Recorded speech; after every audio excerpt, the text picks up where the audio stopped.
Hello,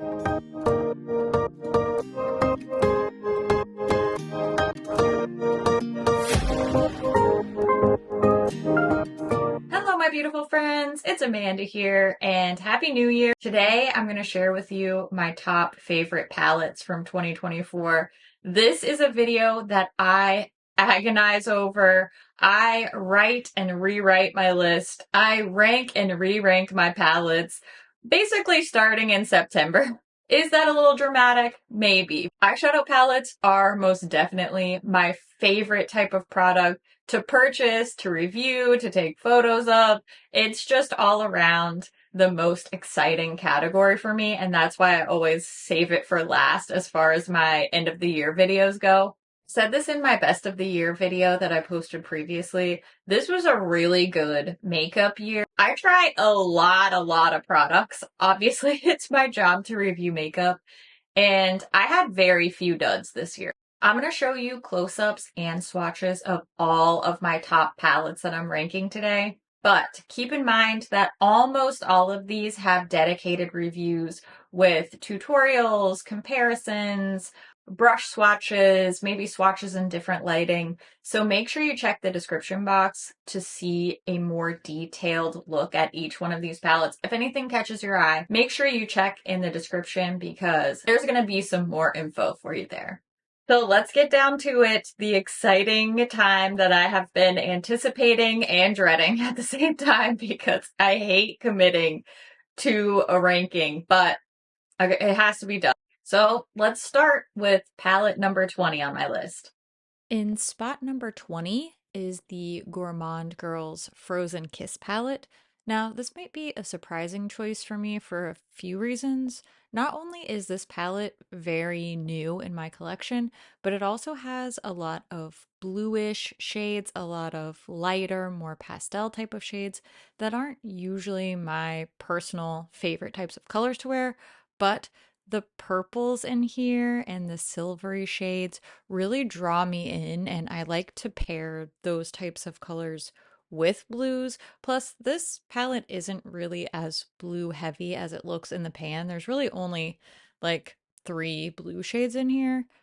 I really like the theming. I like the packaging for this palette. It's simple, but it's cute. It's just really effective for the theme. This is a beautiful little winter themed palette. And of course, the formula is gorgeous. Just assume going forward that all of the formulas in all the palettes on this list are top notch. And I will do my very best to try not to repeat that over and over again, although it's going to have to happen. Now, in spot number 19, we have the Avatar The Last Airbender collaboration with Lethal Cosmetics, specifically the Earth palette from that collection. This Earth palette is one of the few IP collaboration palettes that are on my list this year, my best of list, despite having more intellectual property collabs than ever across the board from indies, from ColourPop, just all the brands were coming out with IP collabs. And this is one of the few that really stuck with me. It's also one of the few small palettes on my list and one of the few largely monochromatic palettes at the top of my favorites list here. There's not none, there's just not many small palettes. There's not many very monochromatic palettes in my favorites this year.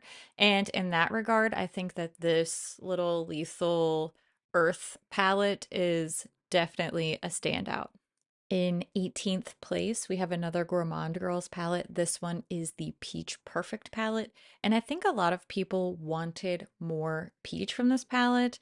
And I personally would like to see maybe one more peach, probably a shimmer, that I would like to see in place of one of these lighter matte green shades.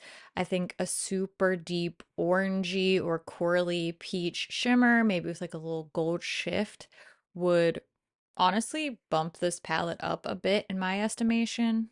But I actually really like that this peach palette has a lot of those greens and neutrals. It just makes it more versatile for me personally, as far as different types of looks and those looks actually having some contrast.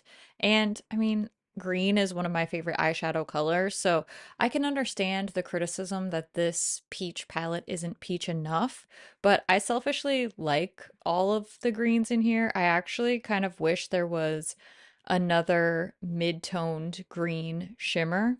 Apparently, I just want more shimmers overall. So I understand that for a peach palette, this isn't as peach centric as a lot of folks probably wanted it to be. I like it, I get it, but I also understand anyone that was let down if this wasn't peachy enough for them. I can see both sides, but I do still really like this. Next, in spot number 17, is another palette that is a bit of an anomaly color story wise. Believe it or not, blue and pink are my least favorite eyeshadow colors. Although, after how many blue shades you're gonna see show up throughout this favorites video, I'm not sure any of us should believe me when I say that anymore because there are so many blues popping up in my favorite palettes this year. But it's no secret I have a soft spot for Fantasy Cosmetica in general, not just because I have a collab with them, but more so because of all the reasons why I wanted to collaborate with them in the first place. They have really unique, interesting concepts for their products and just their entire collection, so well curated. Their artwork is so, so stunning. They have consistently some of the most beautiful packaging on the market, period, in my opinion. And their graphic designer is incredibly talented. I really love and appreciate the fact that they don't use AI in their artwork. And honestly, their eyeshadows, both mattes and shimmers, are consistently just some of the best in the game. Every single time I know what to expect, and it's a really high bar. The fact that a largely blue and pink with pastels palette is in spot number 17 is just a testament to that in general.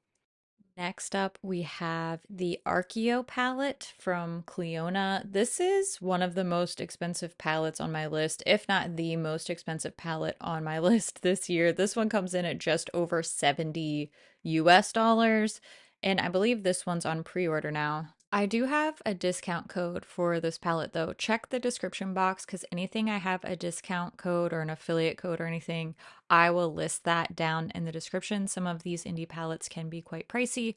In my opinion, if you love something, if you value it, then it's worth it to me. I'm somebody who loves eyeshadow, so easy for me to say, I guess. I love the balance in this palette. The layout is super pleasing to me with the mattes on top and then the little shimmers right below and these corresponding duos. They don't have to be used that way. It's just a nice, easy approach. I love that the shadows are magnetic, they're easy to replace and rearrange. I really, really hope that becomes more and more common in the future. And one look at these swatches should tell you everything you need to know. These colors are beautifully bright and saturated. They're actually way more wearable than they seem at first glance. And there's endless combinations. I feel really inspired and not intimidated by the brightness in this palette. This Archeo palette was a bit of a surprise, and I just love being surprised by makeup releases. So that's always something special. In the 15th spot, I have the Silvery Bliss palette. This is one of the holiday releases from Odin's Eye. And some of the neutrals in here remind me of the ColourPop Troublemaker palette. I know that this Silvery Bliss was released as a Christmas palette, but this gives me more of a goth Valentine's Day vibe. And I honestly love that. I connect with that a lot more than I would a more quote unquote traditional Christmas palette. This Silvery Bliss palette just checks a lot of boxes for me. It's half matte, half shimmer. I love the layout that's alternating mattes and shimmers. It's very, my eyeballs really like that. There's a little mix of neutrals and colors. There's some warm, some cool. There's a gorgeous shimmery purple. I don't even know what else I need to say after that. Obviously, I've been a longtime fan of the Odin's Eye packaging style. These ornate palette covers are really eye-catching. Their formulas wear really well for me, so all in all, they tend to do really well in my favorites every year. But if we're going to talk about doing well in my favorites, let's talk about Nomad Cosmetics. In 14th place, I have the Chicago Speakeasy palette. This is the first of many Nomad Cosmetics palettes that you'll see in today's ranking video. They are the brand with the most winners in my best palette list this year. And Speakeasy is ranked the lowest of the four. I don't think we can really call my 14th favorite palette of a year where I tried dozens and dozens of palettes to be a low ranking. But while I really enjoy this one and I've used it a lot, I will say it was kind of the least exciting of the Nomad color stories on my list. It is ultimately a very basic neutral palette in a lot of respects, and I'm going to have very few highly neutral palettes in my top 20. They're all basically in a row here, right around the middle. It just takes a lot for a neutral heavy palette to catch and keep my attention at this point. And this one really hits a lot of the right notes for me. It's easy to work with, the formula wears well, there's a decent range of depth. And in a larger palette like Chicago Speakeasy, I really want an interesting twist of some kind. So Speakeasy has some pops of color, namely the purples and that green shimmer, whereas the other heavily neutral palettes on my list are going to be these smaller, more compact, travel neutral type of palettes. Number 13 is this Bejeweled palette from the Tarte holiday set, and number 12 is the Oslo palette from the Nomad Air collection. These two, Bejeweled and Oslo, are my travel friendly neutral palettes. I know that kind of sounds like a cliche at this point, but I always have a couple of small staple neutral palettes in my rotation. I use them, of course, for all kinds of trips, but also as a part of my regular at home makeup routine too, as either companion palettes or just a super quick swipe on one or two shadows before I go out the door really quick type of looks. Both of these palettes, Bejeweled and Oslo, are really compact. They have sleek and simple packaging that is still beautiful, in my opinion, anyway. And the packaging's sturdy. They both have a reliable little selection of neutrals, and both are not super warm leaning. Bejeweled has a little bit more warm tones, particularly that warm coppery shade, shimmer shade in there. But I do tend to prefer a more true neutral set of neutrals, hence why I like this little Oslo palette just a little bit more than the Bejeweled palette. Based on my own preferences, which this is what a ranking or a favorites are always going to be. It boils down to preference because there are so many great high performing, well packaged products on the market at this point.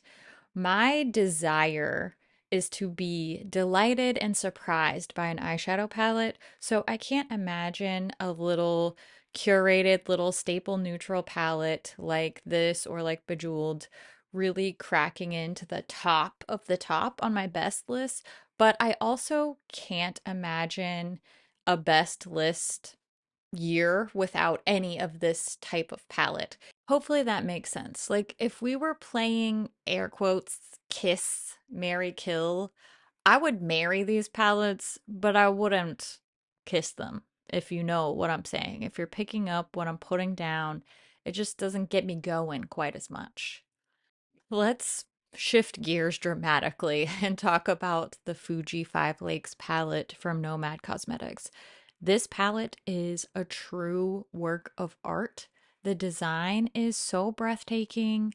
I am enamored by the texture, the details, the colors are rich, and it's just so light and pure. It's beautiful. It feels like I almost like can't look at it because it's so pretty and moving. I know that probably sounds dramatic that like I'm moved by this palette cover art, but this is just truly exceptional. I am a sucker for fall leaves, so maybe that's drawing me in.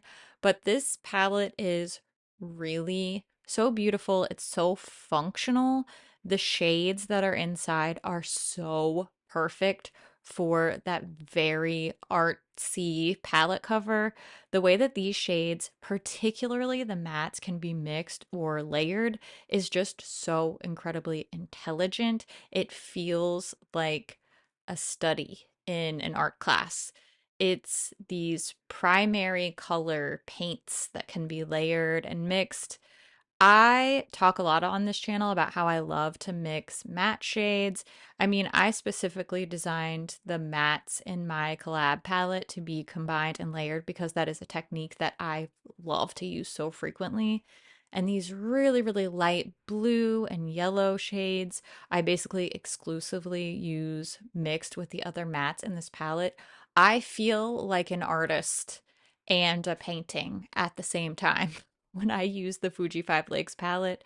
And I can't say that I have ever felt that way about an eyeshadow palette before. We made it to the top half in 10th place. This is the Spellcraft palette from Lethal Cosmetics. This is honestly such a perfectly me palette. It's very cool and neutral toned with a bunch of purples. There are some really, really shiny, glorious silvers, super foily shades, a cool, magical book inspired packaging that is sort of spooky and also bright purple. I just feel like this palette has my name all over it. The buttery mattes, the foily goodness that is the Lethal formula. Of course, this palette just has to be high on my list. Actually, Lethal Cosmetics is tied with Fantasy Cosmetica for having the second most winning palettes after Nomad. So Nomad has 4 palettes on my top 20 list. Lethal and Fantasy Cosmetica both respectively have 3 palettes on the list. So this is definitely one of my favorite brands. It's obviously a formula that I enjoy, but I think that Lethal, Fantasy Cosmetica, and Nomad are also 3 brands that consistently have interesting ideas. Everything feels thought out and curated and unique. They feel special in my collection. They're things that I think about, things that I want to go back to and feel inspired by. Unfortunately, I don't feel like I can say that about every single brand on my list this year. For example, in 9th place, the only ColourPop palette on my top 20 list this year is the Twilight palette. Believe it or not, because ColourPop used to absolutely dominate my favorite palettes of the year.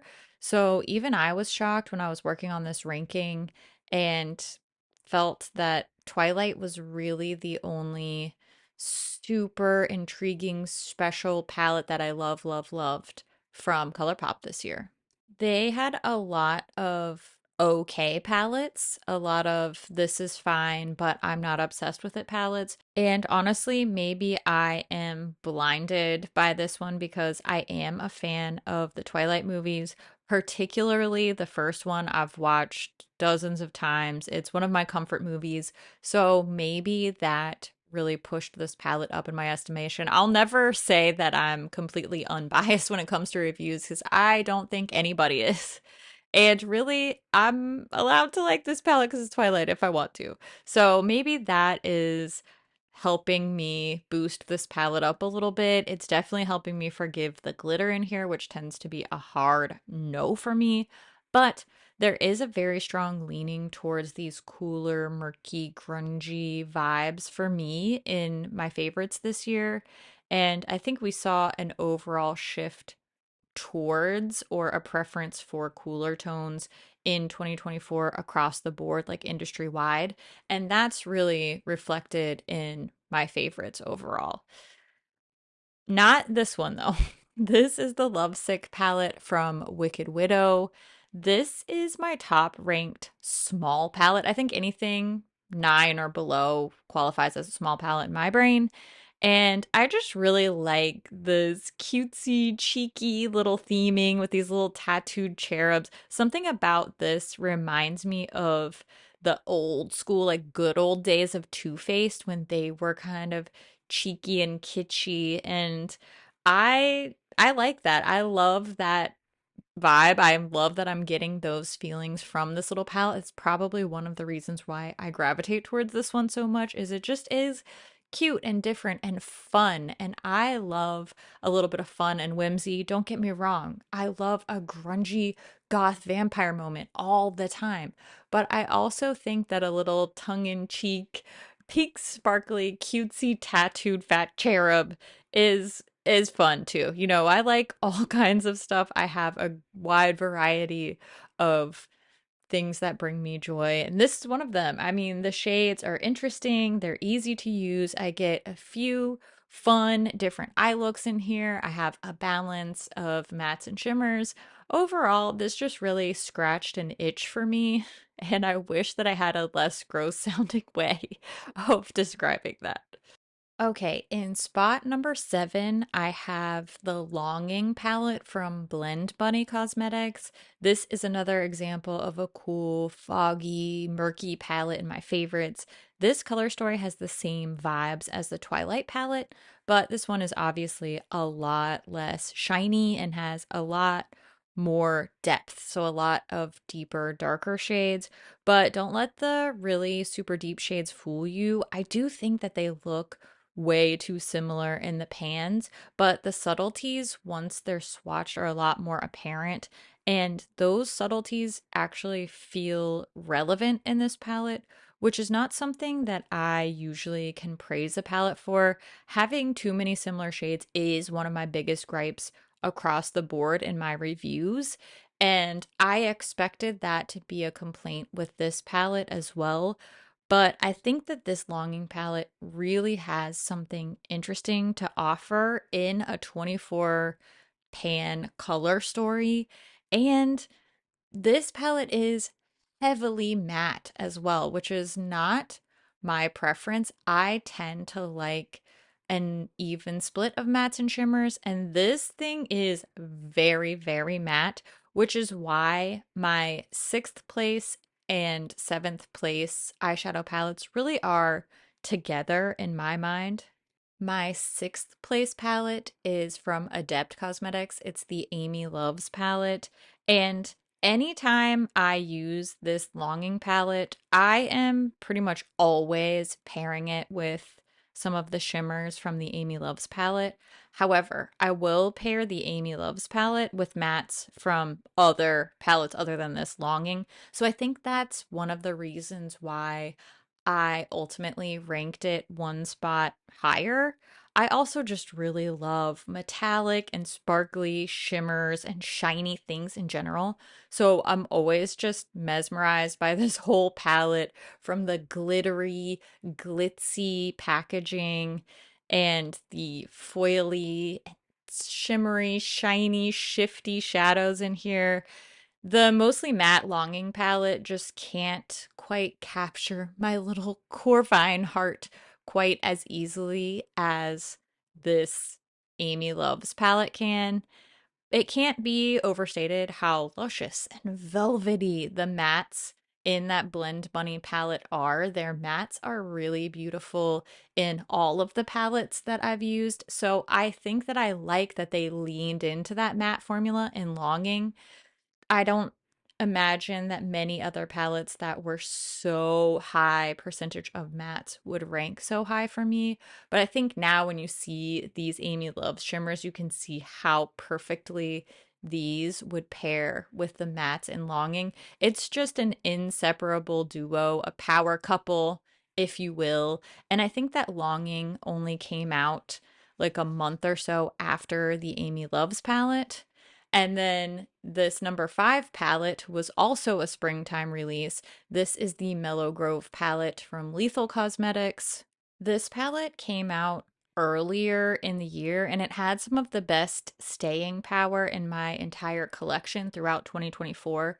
Something about this Mellow Grove color story just always feels like a breath of fresh air to me. I never struggle to come up with looks that I like.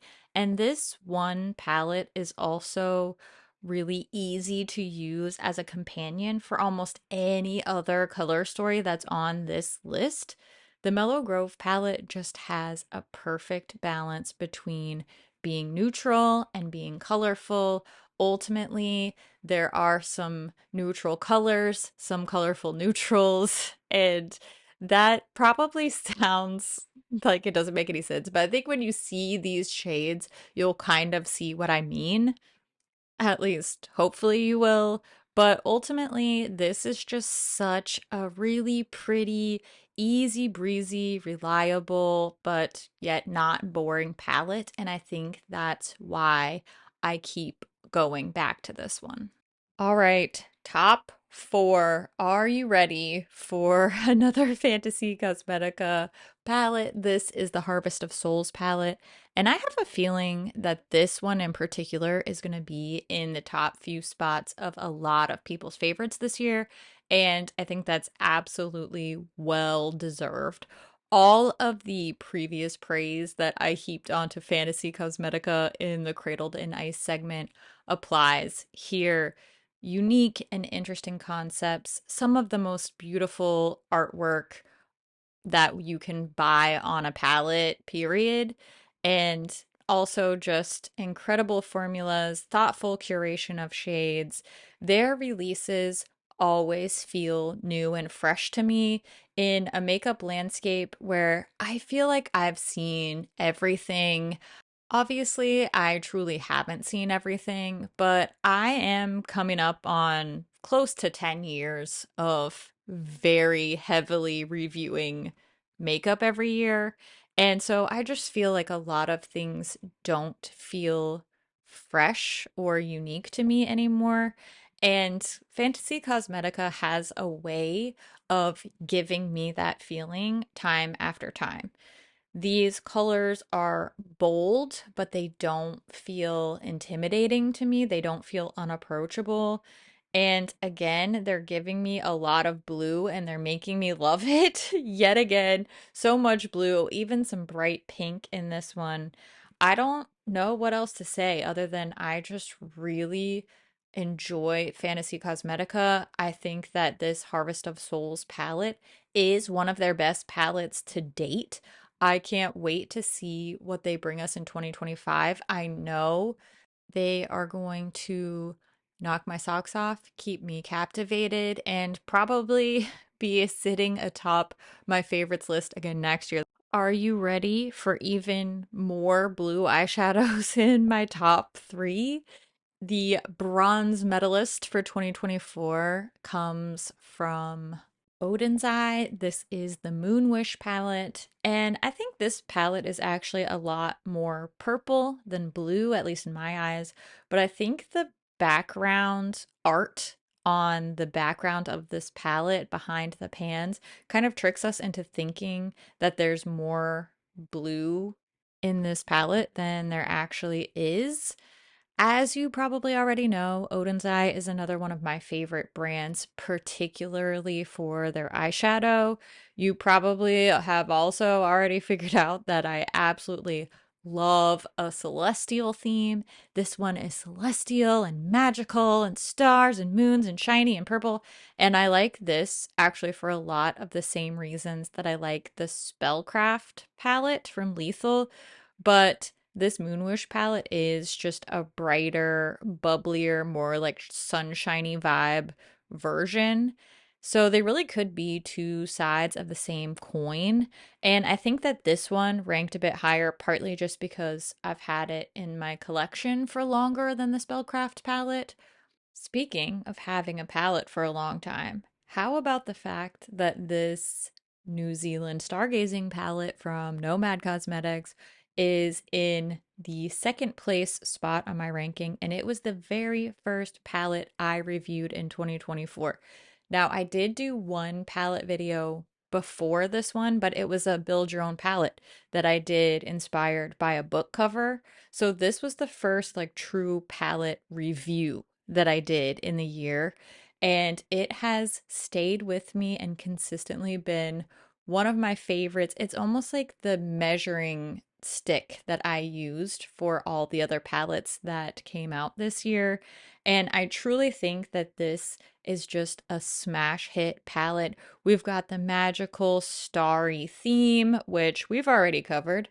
I love that. These gorgeous eyeshadows are a perfectly balanced mix of some neutrals, some colorful shades, some mattes, some shimmers. We have a fabulous range of depth, midtones, light shades, and look at these swatches. I mean, they are insanely pigmented, smooth, soft, bright, just gorgeous, yummy eyeshadows. This palette is so pretty. I still get excited thinking about it and talking about it. It literally never fails me. I have loved it all year long and I still love it now. That is why it is my silver medal palette for 2024. And despite the fact that the Enchanted Autumn palette only actually formally dropped this fall, I have been using it and testing it and loving it all year long as well. In the past, I would have never felt comfortable putting my own palette in the number one spot, but it just feels wrong not to. I love Enchanted Autumn with my whole heart. And I truly loved the Flora Story palette with my whole heart too. And I actually still do love that palette. But this collection is so different for me. It's honestly a true reflection of me. It is me from beginning to end. And don't get me wrong, this was a real collaboration. I feel like Fantasy Cosmetica was with me every step of the way, advising me, supporting me, but still letting me create exactly what I wanted. And ultimately, the result, this palette and the rest of the collection, are even better than what I originally wanted because their help and their expertise and their, let's just say, their graphic designer is an actual wizard because this is the coolest, most beautiful, and unique cover art. I feel so honored and lucky that this piece of artwork that I know they worked so hard on is on my palette. I just love every detail. I love every square centimeter of this palette inside and out. Every single shade is exactly what we wanted it to be or better. The shades are meant to be combined and layered so that you can have every type of look from light and easy 1-2 shadow looks, neutrals, colors, jewel tones, depth, everyday eye, special occasion eye. I can't tell you how much I love this. It just had to be my first place palette. It would be a lie. If you don't like this being number one, then just imagine that the New Zealand Stargazing was one, but this is really number one for me. Those are my top 20 palettes from 2024. I would love to hear if we have any of the same favorites. Maybe we have wildly different favorites. I know that my list this year was very, very devoid of mainstream brand products, partially because I try a lot more indie brand eyeshadow palettes, but I try more because I do find that indie brands tend to be more interesting and just higher performing in my experience. But I would love to hear about your favorites. What are your top picks? Is there anything here that you didn't expect to see on my list? I always love to hear what you think about things too, so make sure you leave all of your thoughts and all of your favorite palettes down in the comments below. As always, thank you so much for watching, and I'll see you in my next video. Bye! Whoa, sorry, bumped into you. You okay there? Okay, fun. What? That was so weird. Okay, no. It, that, I forget what I was talking about. Great. Wow. Who is texting me? I'm filming. Oh, never mind. It's my spouse. Gotta hype him up real quick. What am I trying to say? Why can't I just spit it out? Honestly. Hopefully. Excuse you. What the heck is Maggie barking at? The mailman's not even here yet. I am deeply addicted to these lip balms. Could be worse. Okay. I am truly thriving in this makeup look. Very sparkly, sultry purple eyeshadow. Super, super comfy, good smelling, just juicy, hydrating lip balm. Very glowy, casually sweaty cheeks. That's me in a nutshell, really. We did it. We did it. We made it through another year. Okay. Fingers crossed for lots of good eyeshadow palettes in 2025. Fingers crossed. Thanks for hanging out with me today. I hope you enjoyed this little palette ranking. I had fun making it, even though I was in distress making these decisions. No matter what happens this year, no matter what eyeshadow palettes come out, no matter what, just remember this one thing. I love your face. Bye!